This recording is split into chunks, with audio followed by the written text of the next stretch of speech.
Welcome to CT Expert Insights. When your business needs people it can trust, you can count on us. We dedicate ourselves to getting to know your needs and finding solutions to meet them. You'll have a team of experts backing you up. Hi, I'm Greg Corombos. Our guest this week on Expert Insights is Sandra Feldman, publications attorney for CT Corporation. She joins us today to offer her expertise on mergers and acquisitions involving small businesses. She will also discuss some of the most important information you need to know about the business when considering merging with another entity or acquiring one, and how to make sure you get all that information that you need. So Sandra, great to be with you again. Thank you for your time. Thank you, Greg. You know, when you say mergers and acquisitions, a lot of people think of the billion-dollar deals they read about involving well-known huge corporations. But small businesses are involved in mergers and acquisitions too. In fact, during the height of COVID-19, some small businesses decided to merge, thinking that combining operations could save money and help them survive. COVID also created some really good opportunities for small businesses with money to acquire businesses that weren't doing as well. All very good points. So it's important that everybody knows what they need to know before heading in this direction, because a lot of businesses are looking for different opportunities right now. So when an opportunity like a merger or an acquisition presents itself, how does a small business owner know if it's a good idea to do that deal? There's a lot involved in that, and more than I can discuss today. But one of the keys is for the small business owners to learn as much as they can about the business they're considering doing the deal with. The prospective buyer needs to know what it would be getting, not only to decide if it wants to buy that business, but to determine what's a fair price. And its target, that is the seller, will want to know if this is someone they want to sell to.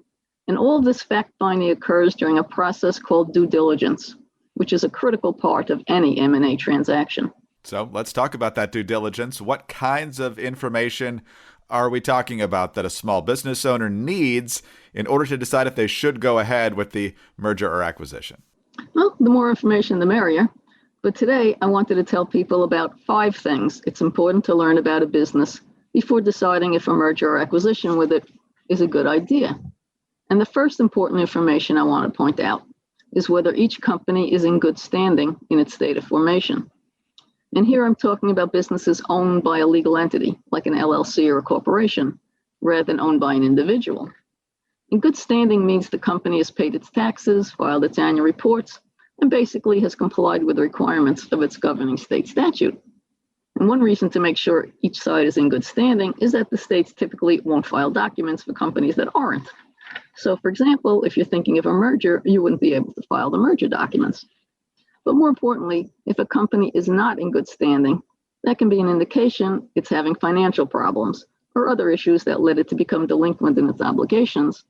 And that's something to take into consideration. So how easy or hard is that? How can you find out if a company is in good standing? It's public information, so you can search the Secretary of State's online database.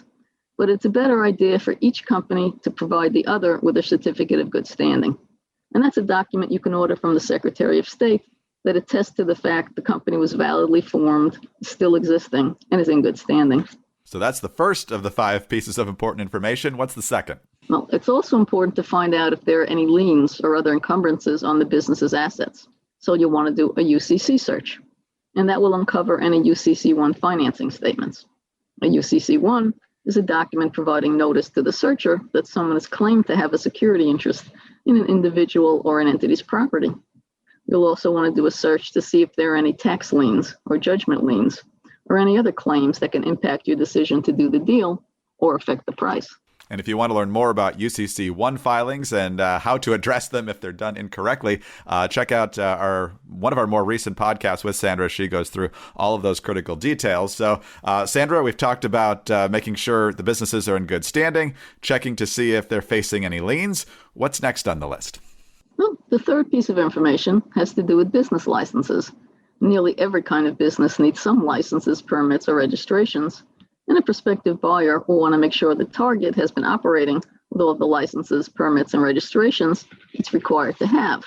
And the fourth has to do with another important intangible asset that businesses have, and that's their intellectual property, trademarks, patents, copyrights, and the like.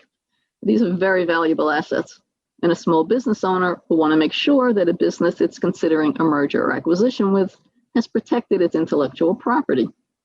For example, that it registered its trademarks with the state or federal trademark office. So let's get to the last piece now. What's the fifth and final piece of information a small business owner really needs to have? Final piece of information that needs to be part of the due diligence process that I'll mention is one a lot of people are not aware of. There's a federal agency called the Office of Foreign Assets and Control, or OFAC, that puts together a list of foreign countries, individuals, organizations, and entities who, for national security reasons, U.S. citizens and entities cannot do any business transactions with. And this list is in a searchable database called the Specially Designated Nationals and Blocked Person List.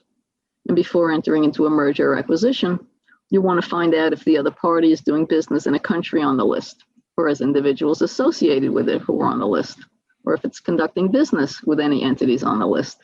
And if so, that's something to consider when deciding whether to do the deal. So many factors to consider, Sandra, and obviously there's more than the critical 5 pieces of information you just mentioned there. So what final comments or advice do you have for a small business owner considering a merger or acquisition?